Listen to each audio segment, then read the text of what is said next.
하나님의 말씀을 봉독하겠습니다. 열왕기하 10장 30절에서 36절까지의 말씀입니다. 구약성경 579면 어간에 있습니다.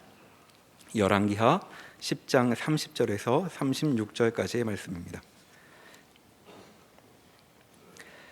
여호와께서 예후에게 이르시되 내가 나보기에 정직한 일을 행하되 잘 행하여 내 마음에 있는 대로 아합 집에 다 행하였은즉 내 자손이 이스라엘 왕위를 이어 4대를 지내리라 하시니라. 그러나 예후가 전심으로 이스라엘 하나님 여호와의 율법을 지켜 행하지 아니하며 여로보암이 이스라엘에게 범하게 한 그 죄에서 떠나지 아니하였더라. 이때 여호와께서 이스라엘에서 땅을 잘라내기 시작하심에 하사엘이 이스라엘의 모든 영토에서 공격하되 요단 동쪽 길르앗 온 땅 곧 갓 사람과 루벤 사람과 므낫세 사람의 땅 아르논 골짜기에 있는 아로엘에서부터 길르앗과 바산까지 하였더라. 예후의 남은 사적과 행한 모든 일과 업적은 이스라엘 왕 역대지략에 기록되지 아니하였느냐? 예후가 그의 조상들과 함께 잠에 사마리아에 장사되고 그의 아들 여호아하스가 그를 대신하여 왕이 되니라. 예후가 사마리아에서 이스라엘을 다스린 횟수는 28해이더라. 아멘. 오늘 본문에 나오는 예후는 아마 열왕기에 등장하는 인물 중에 가장 난폭한 왕이었던 것 같습니다. 그는 북왕국 이스라엘의 요람 왕, 아합의 아들인 요람 왕의 군대 장관이었는데 아마 권력을 꿈꾸고 있었을 것입니다. 엘리사가 그 제자를 보내어 기름을 붓고 하나님이 너를 왕으로 삼는다 하는 말을 듣자 이제 쿠데타를 일으키게 되지요.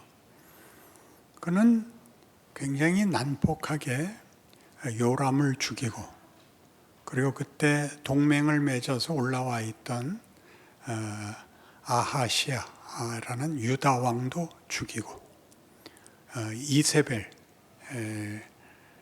그 아합의 부인이었던 이세벨도 죽이고 그 다음에 요람의 형제들 70명을 한 장소에서 다 죽이고 또 남왕조 아하시아의 형제들 42명도 한 자리에서 죽이고 바알을 위하여 집회를 한다고 모든 바알을 믿는 자를 불러 모아서 그 집을 에워싸고 다 죽이고 하는 일들로 열왕기의 뭐라 그래야 되나요? 심사평? 그 논평은 하나님의 마음을 시원하게 했다. 하나님의 마음에 합한 일을 했다. 그래 놓고 한마디 붙이기를 그러나 전심으로 여호와를 따르지 않고 여로보암의 길로 갔다. 그리고 그는 죽었다. 이렇게 됩니다. 우리 열왕기에서 많은 그 실패들을 보고 있는데 그 실패들은 의미심장합니다. 구약에서 이런 이스라엘 역사에 이런 식의 실패가 자세히 나와 있는 것은 사사기 그리고 열왕기 두 역사 기록에서 얼마나 이스라엘 백성들이 못나게 굴었는가가 소개되는데 사사기에서는 그 자유를 얻은 백성들이 개인주의로 방종에 빠져서 혼인한 이야기들이 반복되고 열왕기에서는 권력이라는 나라의 지도자로 지위를 부여받았으나 권력이 폭력이 되고만 왕의 실패를 보게 됩니다. 그런데 오늘 보는 예후의 경우를 보면 하나님이 그럼 하나님의 마음에도 이 아합과 그 후손인 요람을 미워했고 죽여버려야 되겠다라고 생각했는가? 그랬죠. 그래서 예후를 시켜 그들을 죽이게 했습니다. 그러나 예후는 올바른 사람으로 평가되지 않습니다. 그러니까 우리가 악인을 죽이는 것이 정의냐라고 묻는다면 성경에서는 악을 제거하는 것을 정의라 그러지 않습니다. 그러니까 악은 제거돼야 되지만 악을 제거하면 정의가 오는 것이 아니라 정의란 긍정적인 통치, 긍정적인 질서, 긍정적인 실력이 있어야 되는 것입니다. 그러니까 우리들의 신앙생활 속에서 우리가 마주하는 현실들 속에는 이런 게 왜 있나 싶은 부정적인 폭력과 거짓과 절망과 비극이 가득한데 이것들이 없으면 좋겠다는 신자들의 신앙에서는 그것은 본전칙입니다. 더 나가야 되는 것입니다. 나는 나쁜 짓 안 했어가 정직이 아닙니다. 거짓말의 반대가 정직이죠, 분명히. 정직은 거짓말을 안 하는 것이 아니라 거짓으로 가지 않고 의와 진리로 가야 그것이 정직이 되는 것입니다. 그러니까 폭력을 제거하는 것이 아니라 정의와 평화를 만들어야 됩니다. 여기에 우리 많은 성도들의 신앙생활에서의 그 보이지 않는 올무가 되는 것을 많이 보게 됩니다. 나는 뭐가 보기 싫어서 안 해. 그러니까 그 신앙상 제일 많이 등장하는 그 실천일 것입니다. 제가 자라났던 교회에 제가 굉장히 가깝게 지냈던 어른 장로님이 계셨는데 아주 멋지고 상식이 있고 실력이 있는 분인데 늘 푸념하시기를 나는 당회 안 들어가. 그게 늘 말하자면 속상한 얘기면서 자신의 결백이었습니다. 장로가 됐으면 당회 들어가서 그 마음에 안 맞는 사람들과 뜻이 다른 사람들과 의논하고 함께 가는 것을 어쨌든 짐을 지셔야 되는데 난 그래서 당회 안 들어가. 그렇게 말을 한단 말이죠. 그러면 장로님이 등장해서 약간 그 오해가 없길 바라는데 우리 인생 속에서도 우리가 난 뭘 안 해가 다인 것은 그럼 불을 켜야 되는 것. 오늘같이 한 작은 나의 빛입니다. 불이 켜 있어야 되는데 불을 끄고 있다고요. 이제 시비에 걸리기도 싫고 불을 켜봤자 아무 소용이 없고 또 그리고 우리는 빛이 되기보단 불이 됐으면 좋은 심성입니다. 확 다 질러버리고 싶지 이게 그냥 비치는 정도 갖고는 속이 안 차고 하는 것들이 우리를 이런 이제 우리 교회식으로 얘기를 하면 여러분들의 표정에 많이 묻어 있습니다. 왜 나오는지를 모르겠어요. 난 늘 37년 동안 여러분이 이렇게 계속 나와서 그 표정으로 듣고 그 표정으로 가고 그 표정이 빛이 안 나는 이유를 오늘은 따져보고 싶다 이겁니다. 왜 그럴까요? 유세를 떠는 것 같은가요? 여러분이 스스로의 실력을 오버하지 않으려고 그러는 거죠. 그러니까 그게 꽝이죠. 아무것도 안 하니까. 웃을 줄 모르고 반갑지 않고 귀찮고. 그러니까 그럼 뭘로 지키고 있는 거죠? 죽어서 천국 간다 이거죠. 그럼 그때까지는 이러고 살겠다는 거죠. 아니요. 그건 너무 불행한 것입니다. 산다는 것은 내가 매우 중요한 직책을 하나님 앞에 부여받는 것입니다. 나에게서만 빛이 나가고 나에게서만 진리가, 나에게서만 화해가, 나에게서만 소망이 있는 겁니다. 우리는 그 말을 해야 되는 겁니다.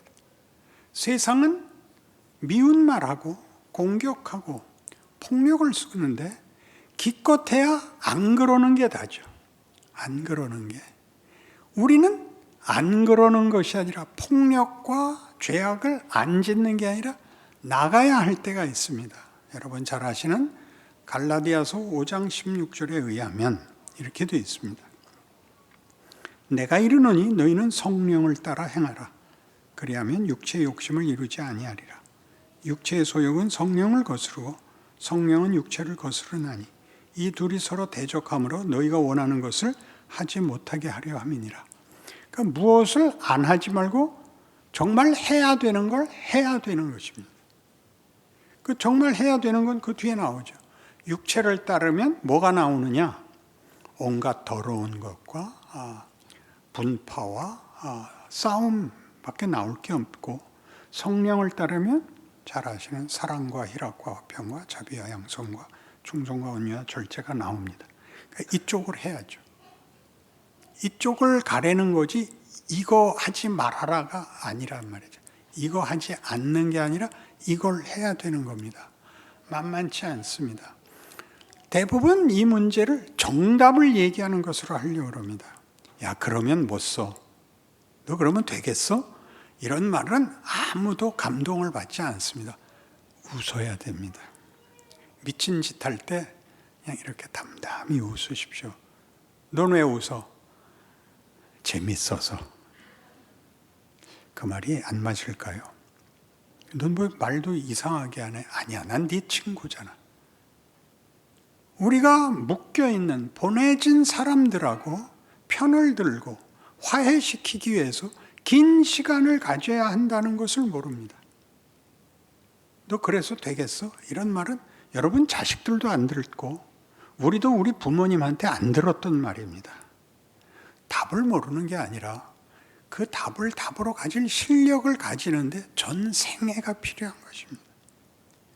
우리에게 나가서 단칼에 어떻게 하라는 게 아니라 내 전생애에 걸쳐 그 폭력과 더러움과 육체의 길에 쌓여 있는 자리에 네가 의와 진리의 거룩함으로 부르심을 받은 새 사람이다 그러는 거예요. 우리만 이쪽 평화를, 정의를, 행복을, 명예를 증명할 수 있습니다. 우리 앞에 로마서에서 봤던 것처럼 악에게 지지 말고 선으로 악을 이기라는, 선으로 악을 감동시키라가 아니었다 그랬습니다. 선으로 악을 회개시키는 것도 아닙니다. 그가 악한 일을 할 때 나는 선한 역할을 하고 있어야 됩니다. 그가 악을 쓰는데 주여 저 죄인을 용서하소서 이렇게 말하는 것은 센스가 없는 겁니다. 기다려주는 거죠. 속상하겠다. 내가 맛있는 거 사줄게. 돈은 네가 내라. 왜 좋은 말 하나 할 여유. 예수님이 이 땅에 오셔서 십자가를 지기까지 33년을 우리와 방불한 인생을 사셨다는 사실을 왜 우리 인생에는 살 생각을 안 하는지. 그래서 유명한 성경의 마태복음 25장에 나오는 달란트 비유를 보시면 이 문제에 대하여 성경이 어떤 일침을 가합니다. 주인이 먼 곳으로 여행을 떠나면서 그 종들에게 하나에게는 5달란트, 하나에게는 2달란트, 하나에게는 1달란트를 맡겼습니다. 돌아와서 회개를 하게 됐는데 첫째는 5 갖고 5 남겼고, 둘째는 2 갖고 2 남겼고 칭찬을 받고, 셋째는 하나를 그대로 내놓지요. 넌 왜 하나냐? 저는 주인이 엄한 사람이란 걸 알고 있습니다. 그래서 이거 잃어버릴까 봐 땅에 파묻어 잘 보관했다가 이제 원금을 내놓습니다. 그러자 뭐라 그러죠? 악하고 게으른 종아입니다. 너는 왜 이걸 은행에라도 안 맡겼냐? 이자라도 벌었을 텐데. 이게 중요한 건 이겁니다. 원금을 준 이유는 그것으로 꽃을 피우고 열매를 맺으라는 것입니다.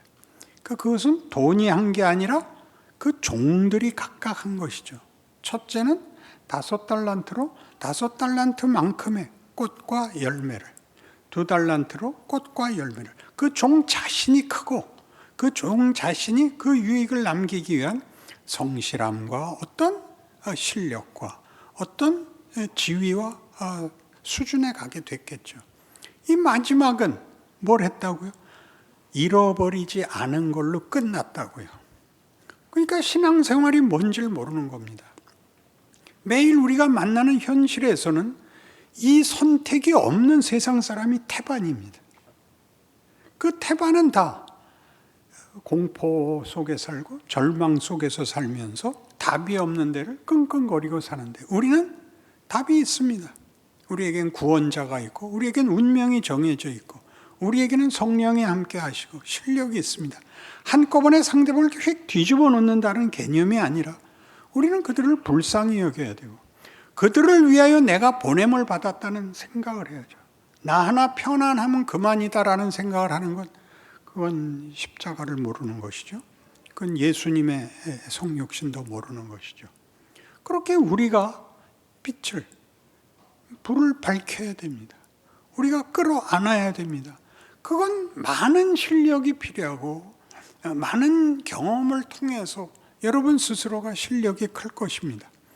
그러나 적어도 여러분은 저랑 37년이나 이 얘기 듣고 여기까지 왔습니다. 그런데 그렇게 표정들 좋은 사람은 몇 안 됩니다. 그런 여러분 스스로가 생각하셔야 됩니다. 내가 내 인생도 어려운데 어떻게 그러냐?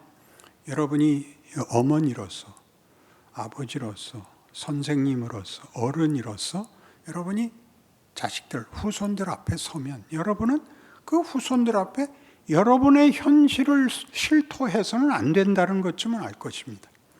내가 너 때문에 얼마나 힘든지 알아? 이렇게 말하는 부모는 말이 안 되는 겁니다. 애들이 걱정을 하죠, 도리어. 엄마 괜찮아? 아빠 괜찮아? 괜찮아.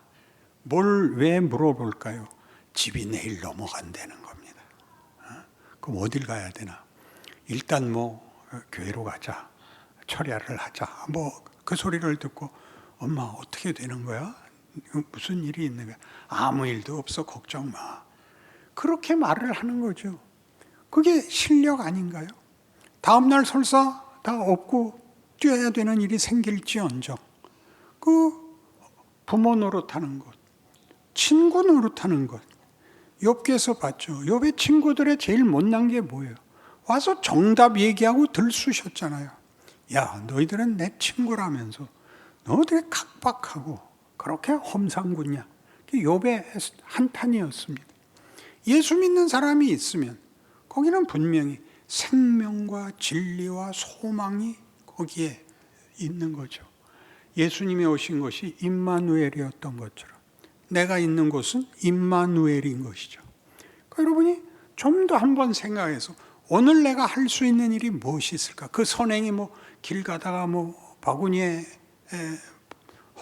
봉사비나 이런 걸 내는 것보다 훨씬 큰 존재론적 반응 말입니다. 그것이 우리에게 요구되고 있고, 성경은 그런 면에서 열왕기로 이스라엘을 꾸짖고 있습니다.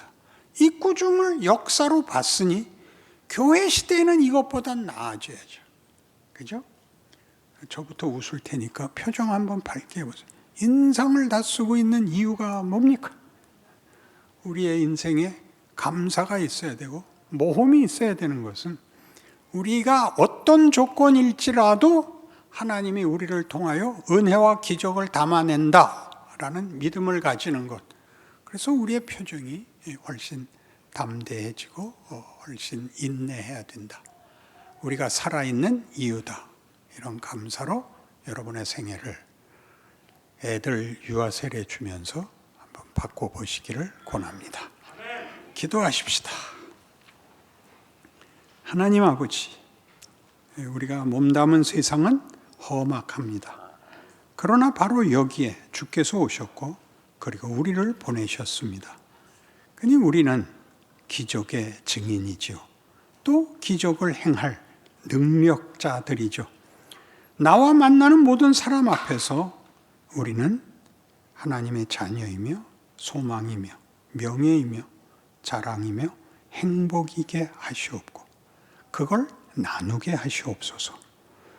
지금은 우리 주 예수 그리스도의 은혜와 하나님 아버지의 극진하신 사랑과 성령 하나님의 동행하심이 주의 자녀로 부름받은 복과 기적을 확인하고 놀라운 각오로 돌아가는 심령들 위해 영원토록 함께 있을지어다. 아멘.